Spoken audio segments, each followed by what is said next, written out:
सो PET का solution देखते हैं। आपने आई होप सारे प्रैक्टिकल्स ठीक से देखे होंगे, वीडियोस देखे होंगे आपने ठीक से, तो बहुत प्रॉब्लम तो नहीं आई होगी। क्वेश्चंस भी एक्चुअली हमने डिस्कस ऑलरेडी कर लिए थे। तो let us see the first question, ये तो हमने रिसेंटली किया हुआ है।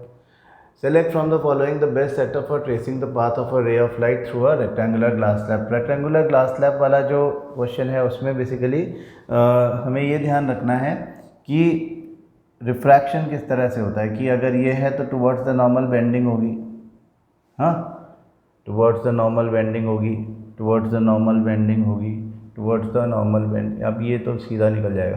तो टुवर्ड्स द नॉर्मल बेंडिंग होने के बाद मोस्ट कन्वीनियंटली जो अदर साइड पे, हाँ, अदर साइड पे मतलब जो हमारे दो सरफेसेस ऑफ इंटरफेस हैं उसमें से दूसरे सरफेस ऑफ इंटरफेस पर कन्वीनियंटली आ जाए,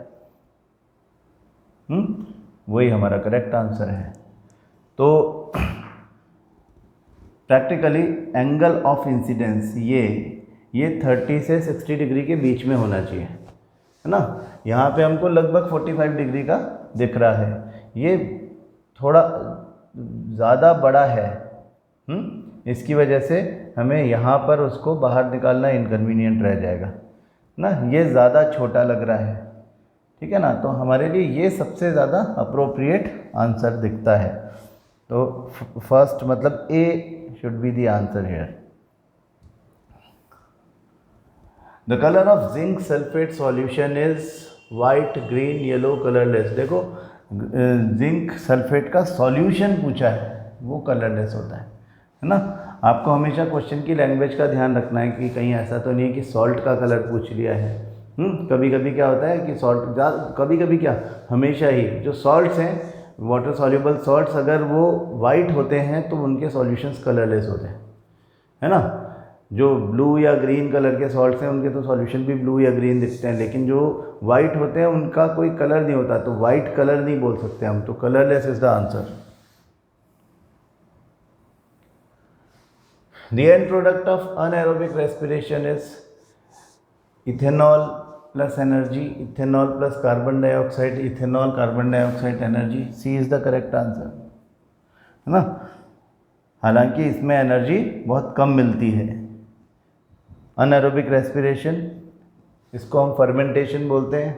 प्रोसेस आपको याद होगा कि जिसमें ऑक्सीजन जो है वो अवेलेबल नहीं है। इन एब्सेंस ऑफ ऑक्सीजन जो यीस्ट होता है उसका रेस्पिरेशन है ये, in absence of air, in absence of oxygen, तो अनएरोबिक रेस्पिरेशन बोलते हैं। और उसमें इथेनॉल बनता है, कार्बन डाइऑक्साइड गैस इवॉल्व होती है और 2 ATP एनर्जी हमको मिलती है, हमको मतलब यीस्ट को मिलती है। तो यहाँ पर ये बात ध्यान रखें कि ये जो प्रोसेस होता है ये इथेनॉल यानी अल्कोहल के कमर्शियल प्रोडक्शन के लिए काम में आता है, ठीक। इसको हम फर्मेंटेशन बोलते हैं इस प्रोसेस को। The image formed by a mirror is always virtual. It is, अब मिरर जो कि हमेशा वर्चुअल इमेज ही बनाए, ऐसे दो मिरर हो सकते हैं, एक कॉन्वेक्स मिरर होता है, एक प्लेन मिरर होता है। तो अगर क्वेश्चन में लिखा है द स्फेरिकल मिरर, हाँ, the image formed by a spherical mirror, तब तो कॉन्वेक्स मिरर आंसर होगा। और जनरली पूछा है कि अ मिरर, तो फिर वो कॉन्वेक्स और प्लेन दोनों हो सकते हैं। तो both convex and plane, D is the correct answer. A student performs the experiment on tracing the path of a ray of light passing through a rectangular glass slab for different angles of incidence. He measures the angle of incidence I, angle of refraction R, and angle of emergence E for all his observations. He would find that in all cases A angle I is more than angle R but nearly equal to E. हाँ, ये बात तो ठीक लग रही है क्योंकि angle I angle are से बड़ा होता है। और प्रैक्टिकली, वैसे तो हम थियोरेटिकली कहते हैं angle I is equal to angle e, practically हो सकता है कि 1 डिग्री का गैप आ जाए, उसको हम एरर ऑफ मतलब मार्जिन ऑफ एरर ले लेते हैं। तो फर्स्ट ऑप्शन करेक्ट दिख रहा है, फिर भी बाकी ऑप्शन भी देख लेते हैं, इससे बेटर कोई ऑप्शन तो नहीं है। I is less than are, ये तो बात ही गलत हो गई यहीं पे, बाकी पढ़ने की ज़रूरत नहीं है। I is more than angle E but nearly equal to R, ये बात भी गलत हो गई। Angle I is less than angle, चलो तो सारी बातें गलत हो गई। A is the correct option, जो सबसे पहले हमें दिख गया था वही करेक्ट ऑप्शन है। The radius of curvature and focal length of concave mirror are positive, one is positive other is negative. Concave mirror की बात हो रही है। कॉन्केव मिरर फोकल लेंथ यहाँ से P के बीच में होगी और रेडियस ऑफ कर्वेचर C से P के बीच में होगी।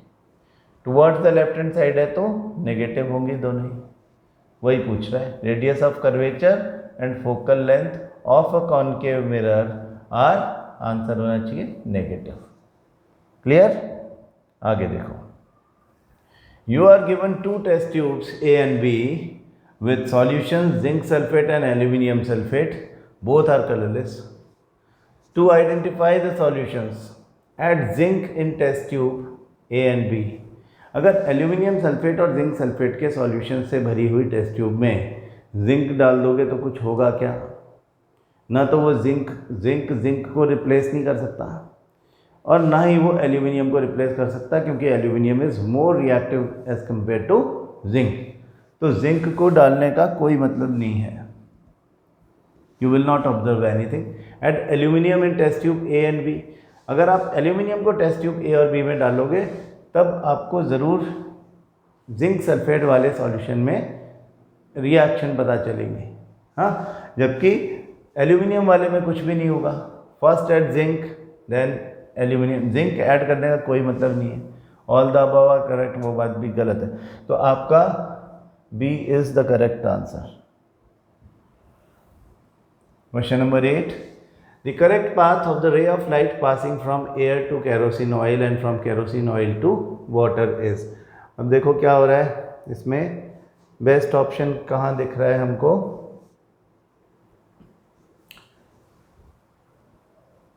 सी इज़ द करेक्ट आंसर, है ना। इसमें हमको दिख रहा है कि ये टुवर्ड्स द नॉर्मल बेंड हो गया, फिर उसके बाद ये क्या था, एयर टू केरोसिन, ये केरोसिन ऑयल है, ये वाटर है। तो ये ध्यान रखें, हमें ये पता होना चाहिए ऑयल इज डेंसर मीडियम, हाँ, denser as compare to water. तो डेंसर मीडियम से, और ये air is rarer medium as compare to oil भी, एज कंपेयर टू वाटर भी। यहाँ पे फिर से एयर आ गई। तो होना क्या चाहिए इस केस में, अपन अपने आप समझ लें कि रेयरर मीडियम से डेंसर मीडियम में जब रे ऑफ लाइट आती है तो टुवर्ड्स द नॉर्मल मुड़ती है। यहाँ पे टुवर्ड्स द नॉर्मल मुड़ती दिख रही है। फिर denser to rarer, away from the normal. अब इसमें सीधी निकल गई तो यहाँ तो गलती हो गई थोड़ी, है ना। अवे फ्रॉम द नॉर्मल निकले, ये टुवर्ड्स द नॉर्मल निकले, ये अवे फ्रॉम द नॉर्मल निकले, और फिर उसके बाद जब ये एयर में जाए तो ये फिर अवे फ्रॉम द नॉर्मल निकले। तो दो बार अवे फ्रॉम द नॉर्मल, ये केवल यहाँ दिखता है। सी इज़ द करेक्ट ऑप्शन। यहाँ पे सीधी आ गई है, इधर से पूरी सीधी आ गई है, यहाँ पे टुवर्ड्स द नॉर्मल मुड़ गई है, इसलिए गलत है। इधर यहाँ पर टुवर्ड्स द नॉर्मल बेंडिंग दिख रही है, ऑयल टू वाटर, तो ये भी गलत है, हाँ। C is the correct option. A concave mirror forms a real image of the given object. The magnification would be, there is given object of forms a real image of, ठीक है। Concave mirror real image बनाता है तो magnification क्या होगा, positive होगा कि negative होगा, बोथ होगा। देखो जब वो रियल इमेज बनाएगा तो मैग्निफिकेशन के फॉर्मूला से जाओ। Magnification is h'/h। Real image जब बनती है तो h' यानी image height is below the principal axis, इसका मतलब नेगेटिव। h हमेशा पॉजिटिव ही होता है, नेगेटिव कभी हो ही नहीं सकता। इधर नेगेटिव हो इधर पॉजिटिव हो तो ओवरऑल वैल्यू नेगेटिव आती है। तो आपका ऑप्शन हो गया बी, नेगेटिव। ठीक है। In the following setup, which shows that carbon dioxide is given out during respiration. The potassium hydroxide kept in the flask क्या करता है? अब इसका काम क्या है? कार्बन डाइऑक्साइड को एब्जॉर्ब कर लेना, यहाँ पे पार्शियल वैक्यूम क्रिएट कर देना जिससे कि वाटर ऊपर चढ़ जाए, वाटर का लेवल जो है वो इसमें बढ़ जाए डिलीवरी ट्यूब में. Make the air in the flask alkaline, इसका कोई मतलब नहीं है. Creates partial vacuum, yes, B is the correct option. फिर भी सी और डी देखो. सी कहता है absorbs moisture, no, it absorbs carbon dioxide. Provides oxygen for respiration to the germinating seeds. Oxygen तो है जो फ्लास्क में वही यूज़ हो रही है. ठीक है, तो B is the correct option. The mirror formula that you know 1/f equal to 1/v plus 1/u, पहला ही ऑप्शन दिख रहा है. This is the correct option. If a thermometer is kept in a conical flask containing germinating seeds, the temperature of thermometer will increase. Why? Because respiration is an exothermic reaction. Exothermic reaction में heat release होती है. अगर container में heat release होगी तो उससे associated thermometer में mercury ऊपर जाएगा. तो थर्मोमीटर जो है वो उसमें टेम्परेचर बढ़ जा रहा है. Lateral displacement depends on. Lateral displacement क्या होता है कि हमारा स्लैब जो है उसमें इंसिडेंट रे का जो पाथ था वो इमर्जेंट रे के पैरेलल हो जाए, है ना, लाइक दिस. तो लेटरल डिस्प्लेसमेंट हमने कहा था कि अगर थिकनेस बढ़ाओगे तो बढ़ जाएगी. Then it depends upon thickness of the glass slab. C is the correct option. Thickness होगा तो ये डिस्टेंस टू ट्रैवल बढ़ जाएगा इसका ना, इसका डिस्टेंस टू ट्रैवल बढ़ जाएगा. तो फिर इमर्जेंट रे जहाँ से निकलेगी और expected path of the incident ray, दोनों के बीच में गैप बढ़ जाएगा, जिस वजह से लेटरल डिस्प्लेसमेंट बढ़ जाता है. Student took copper, iron, zinc and aluminium strips separately in 4 test tubes labeled 1, 2, 3 and 4 respectively. He added 10 ml of freshly prepared ferrous sulfate solution to each test tube as shown below. सब में FeSO4 ferrous sulfate डाल दिया. ferrous sulfate freshly prepared solution है, मतलब पेल green colour का होगा. Black residue would be obtained. हाँ, black residue अगर आता है तो इसका मतलब आयरन बन गया. FeSO4 से आयरन हो गया, आ गया बाहर, डिस्प्लेस हो गया. तो FeSO4 से आयरन को कौन डिस्प्लेस कर सकता है, किन कंडीशन में वो डिस्प्लेस हो पाएगा? कॉपर, आयरन, जिंक, एल्यूमिनियम, ये वो पूछ रहे हैं. तो आयरन की तो अब हमको देखो क्या दिख रहा है कि FeSO4 सॉल्यूशन दिया है, रेडिश ब्राउन कॉपर यहाँ पे रखा हुआ है, कोई रिएक्शन नहीं होने वाली. हाँ, आयरन की आयरन से कोई रिएक्शन वैसे ही नहीं होगी.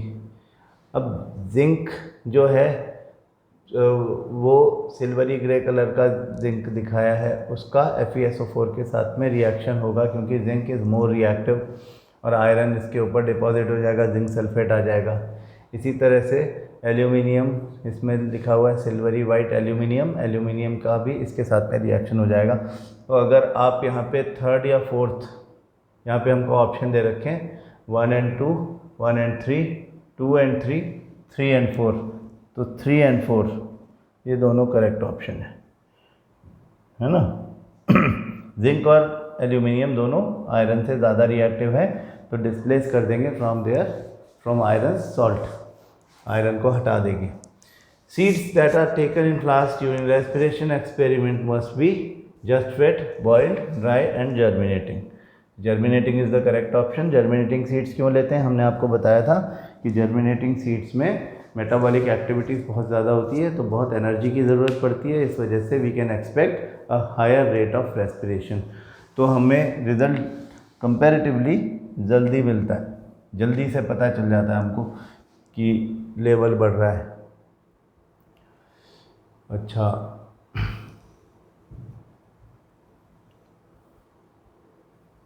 The diameter of a spherical mirror, the diameter of a spherical mirror is called radius of curvature, aperture, focal plane and pole. तो aperture is the diameter of spherical mirror, spherical mirror का ऊपर से नीचे तक पूरा जो मतलब reflector surface का जो डायमीटर है वो अपर्चर है। Copper turnings were added to colorless salt solution. After 10 minutes it was observed that the colorless solution turned to colored solution। मतलब कॉपर टर्निंग्स को किसी सॉल्यूशन में रखा होगा हमने और रिएक्शन हो गई, मतलब जो सॉल्ट उसमें है वो कॉपर से भी कम रिएक्टिव होगा, है ना। शाइनी मेटल डिपॉजिशन अपीयर्स, ठीक है। The colour of the solution and that of the metal would respectively be. तो कलर ऑफ द सॉल्यूशन, तो अब कॉपर है इधर तो कॉपर सल्फेट बनेगा हम ये मान लें, या कॉपर नाइट्रेट बनेगा, सिल्वर नाइट्रेट के साथ एक्चुअली जनरली ऐसा होता है। AgNO3 में जब आप कॉपर डाल देते हो तब इस तरह की रिएक्शन होती है। कॉपर नाइट्रेट ब्लू कलर का होता है, हाँ। तो ब्लू कलर का तो, और दूसरा हुआ कि मेटल कौन सा जो डिस्प्लेस करेगा वो मेटल सिल्वर होगा। तो blue and silver is the correct option, D is the correct option. The incident ray and the emergent ray in the glass slab are always parallel, converging always, sometimes parallel, sometimes diverging. A is the correct option. Always parallel. Easy questions. The speed of light is maximum in, अब इन चारों में compare करना है तो obviously air ना, speed of light जो होगी वो एयर में ज़्यादा होगी। A piece of granulated zinc was dropped into copper sulfate solution. Zinc is more reactive than copper. After some time, the color of the solution changes from, अब zinc copper sulfate solution blue होता है और zinc sulfate colorless होता है, तो blue to colorless, yes, B is the option, huh? The following experimental setups were kept in the laboratory to show carbon dioxide is given out during respiration. After 2 hours, students observed that water rises in delivery tube. तो only in setup, अब दोनों setup में क्या फ़र्क दिख रहा है, यहाँ पे कॉक लगा हुआ है, this apparatus appears to be air tight, यहाँ पे कॉटन प्लग लगा हुआ है, cotton can not stop air to come into, तो यहाँ पर नहीं शो होगा वाटर राइज नहीं हो पाएगा, क्योंकि जो भी कार्बन डाइऑक्साइड निकलेगी वो KOH एब्जॉर्ब भी करेगा, रिएक्शन भी करेगा, लेकिन बाहर से एयर लगातार आने की वजह से पार्शियल वैक्यूम यहाँ पर क्रिएट नहीं हो पाएगा, और in absence of partial vacuum in the container the water can not rise. तो वो कह रहे हैं कि किस में वाटर राइज होगा, तो इसमें होगा, इसमें नहीं होगा। तो only in setup A is the correct option.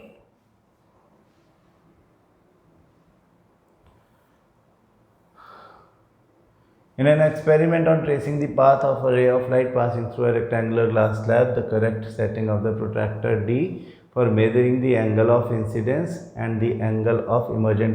हमेशा ध्यान रखो कि क्योंकि एंगल जो होते हैं वो आपके angle of incidence, angle of emergence जो भी होते हैं वो हमारे नॉर्मल के साथ में बनाए हुए इंसिडेंट रे या इमर्जेंट रे के एंगल हैं।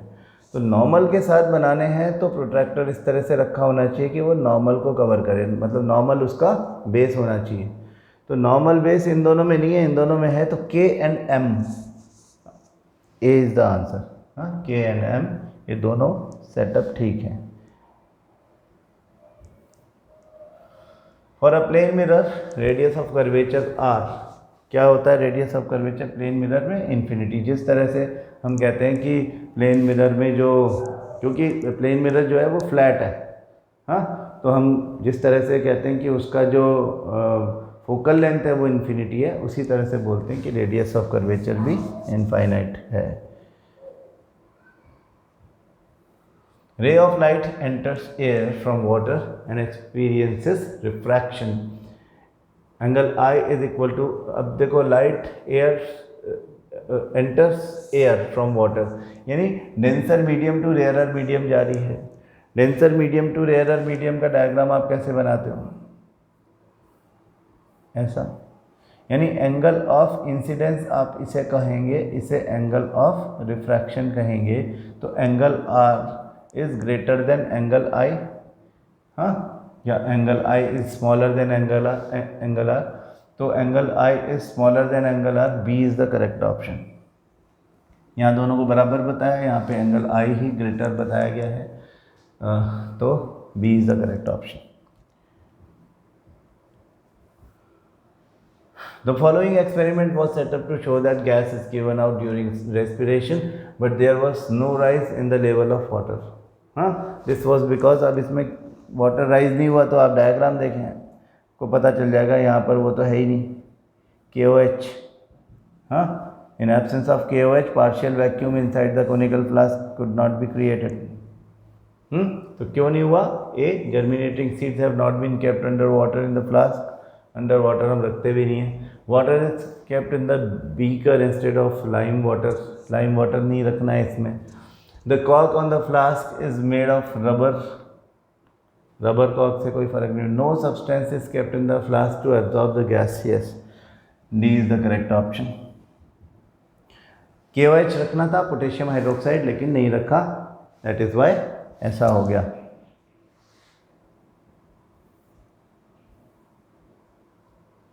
If the angle of incidence is 0 degree, the angle of reflection in the same medium will be, अब if the angle of incidence is 0 degree, angle of incidence 0 degree कब होगा? जब incident ray along the normal आएगी, normal के ऊपर चलती हुई आएगी, तो वो सीधी सीधी निकल जाएगी। तो एंगल ऑफ, अच्छा, एंगल ऑफ रिफ्लेक्शन की बात हो रही है, सॉरी, ये रिफ्लेक्शन है, तो हम उसमें देख लें कि अगर प्लेन मिरर है, एंगल ऑफ इंसिडेंस ऐसे आई है, अलॉन्ग द नॉर्मल आई है, तो अलॉन्ग द नॉर्मल ही वापस चली जाएगी। तो एंगल ऑफ रिफ्लेक्शन जो होगा वो 0 डिग्री ही होगा, तो B is the correct option. When ray of light travels from air to glass slab, its wavelength, अब देखो एक फॉर्मूला हम देख रहे थे 9th क्लास में, अब आप लोगों ने तो साउंड नहीं पढ़ा है 9th क्लास में। स्पीड ऑफ साउंड ना, हम वेव मोशन जब करते हैं तो वेव की बात कर रहे हैं बेसिकली, नॉट साउंड और लाइट, जो भी आप ले लें। v equal to lambda nu, where v is speed, this is the relation between these three figures. Lambda is wavelength and nu is frequency.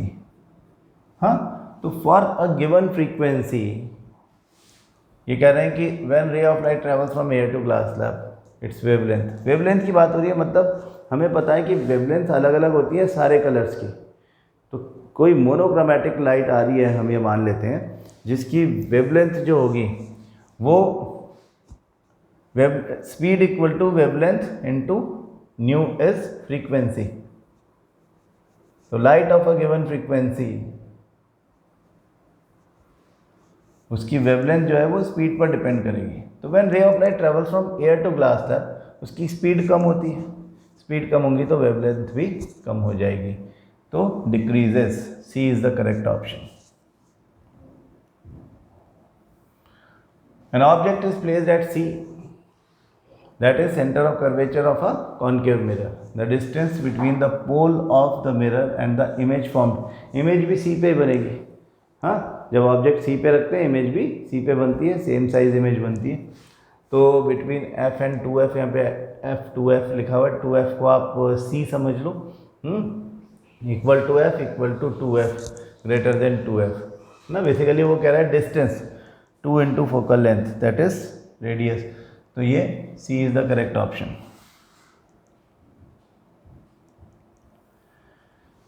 Question number 29 देखें। Solution of ferrous sulphate, zinc sulphate, copper sulphate, aluminium sulphate solutions were placed were separately taken in 4 test tubes and some iron nails were placed in each of the solutions. After a few minutes, it would be observed that the color of all the 4 solutions change. अब क्या होगा, iron nail मतलब iron के साथ में reaction कौन कौन कर सकता है, जिंक और एल्यूमिनियम कर सकते हैं। आयरन सल्फेट के साथ में आयरन का कोई मतलब नहीं, और एल्यूमिनियम सल्फेट को आयरन रिप्लेस नहीं कर सकता है ना। Basically sorry, iron sulphate iron nail ही डाली हुई है, तो आयरन इसके साथ भी नहीं कर सकता, जिंक के साथ भी नहीं कर सकता, और एल्यूमिनियम के साथ भी नहीं कर सकता। वो केवल कर सकता है कॉपर के साथ, कॉपर सल्फेट के साथ में। तो हमें ऑप्शन क्या दिया हुआ है कि it would be observe that the colour of all the 4 solution change, हो नहीं सकता। Solution of zinc, copper sulphate and aluminium sulphate change, ये भी नहीं। सॉल्यूशन ऑफ जिंक सल्फेट, ये भी नहीं। Copper sulphate solution only changed. तो D is the correct option.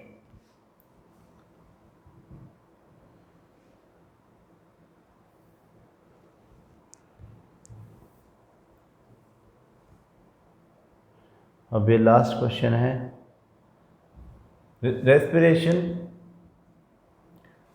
Bye germinating seeds after 2 hours, after 2 hours। अच्छा, शायद कुछ थोड़ा सा मिसप्रिंट हो गया, मतलब कि ये रेस्पिरेशन बाय जर्मिनेटिंग सीड्स का एक्सपेरिमेंट है।